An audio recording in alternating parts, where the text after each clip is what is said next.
Hello, we are here to introduce the spanning tree and Prim's algorithm. Within the video, we will look at the brief history of the creation of Prim's algorithm and later rediscovery. Its characteristics make it different from other algorithms that can also be applied to the spanning tree, like Kruskal's algorithm.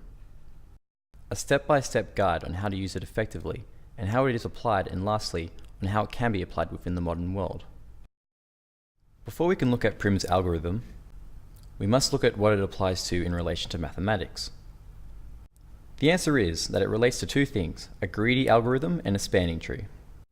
A greedy algorithm has a distinct characteristic towards it.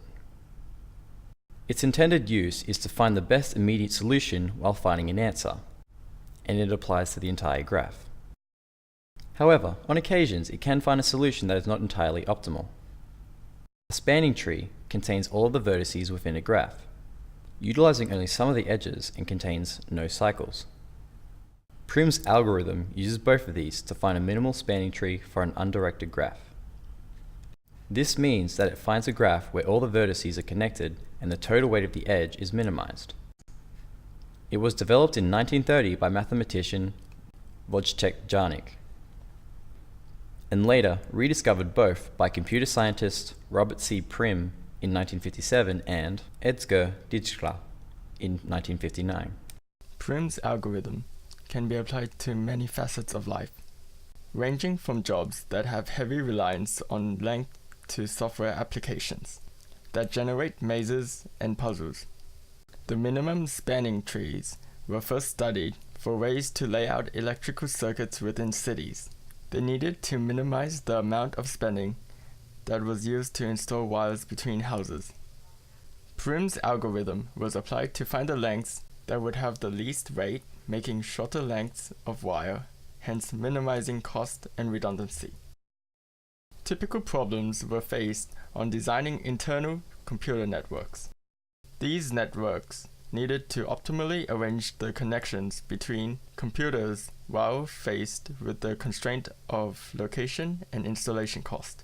The shorter the total cable length of the network, the lower the installation cost would be. Finding the shortest total cable length on a computer network can be classified as a minimal spanning tree problem.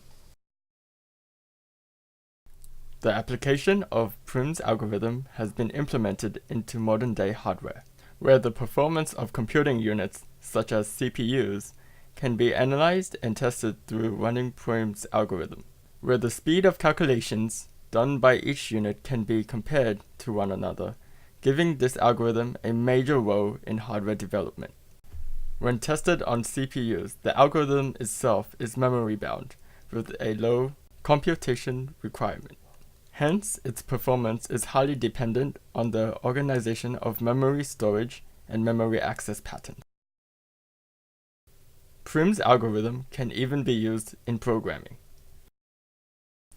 This example is used to both create a graph of nodes and connections with the createGraph class, and within the algo class, implement Prim's algorithm to create a minimal spanning tree.